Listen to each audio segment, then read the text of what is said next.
Hey guys, today's video is also about dispersion. We'll talk about variance and standard deviation. Variance is the average of the square difference between each data point and the mean. The formula goes like this: xi is the data value and x bar is the mean. You can see we have two formulas here. The top one is for population, the bottom one is for sample. For instance, we want to know the height distribution of students in a college. If we collect every single student's height, we have a population data. However, if we collect, say, 50% of students' height, then we only have sample data. These two formulas are similar, except the difference in the denominator. The formula for population data is straightforward. We divide the square difference by population size to get the average. However, for sample data, we divide the square difference by sample size minus 1.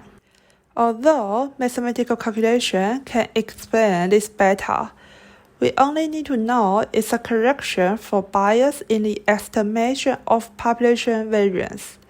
In other words, we kind of sacrifice a parameter to estimate the true variance.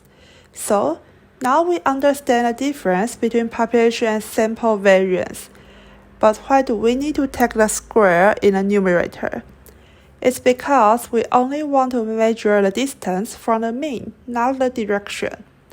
For instance, we have data 6 and minus 4, so the mean is 1.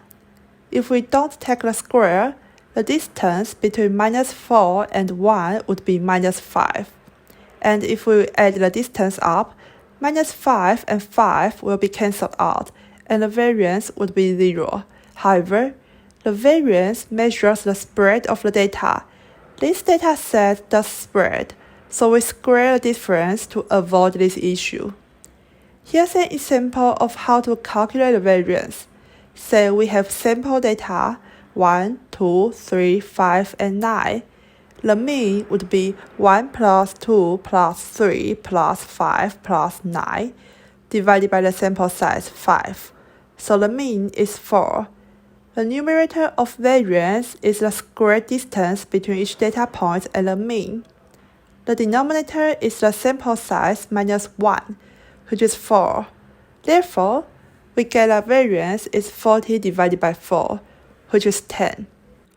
Standard deviation is the positive square root of variance, since the dispersion of data should be larger than or equal to 0. Standard deviation and variance are similar, but standard deviation is usually preferred over variance, since it's directly interpretable. Because the units of variance are squared, we cannot directly infer the average distance of data points from the mean. If the standard deviation is 0, then the variance is also 0, since standard deviation is just the square root of the variance. And if both of them are 0, then all the data are the same.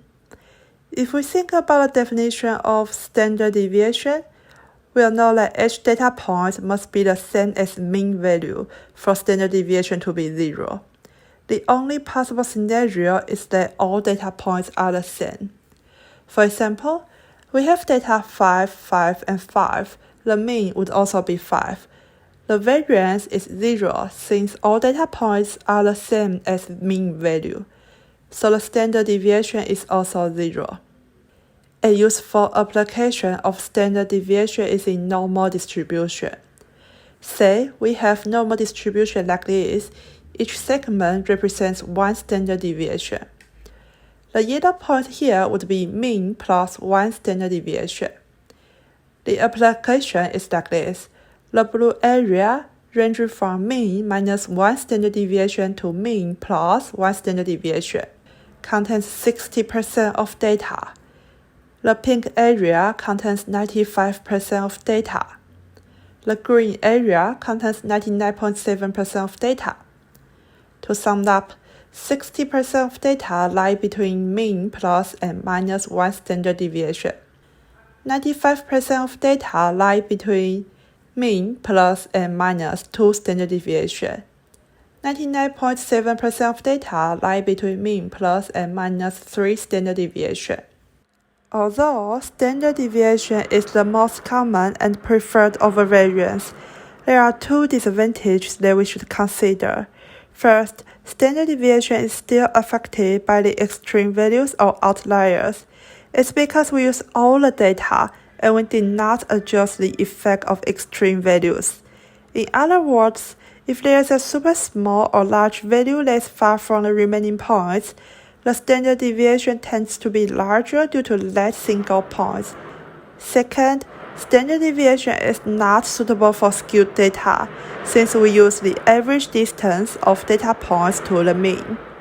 Mean is not an appropriate measure of the center of the skewed data. Therefore, we typically transform the data to roughly symmetric to increase the reliability of dispersion measure. So that's the basic idea of dispersion.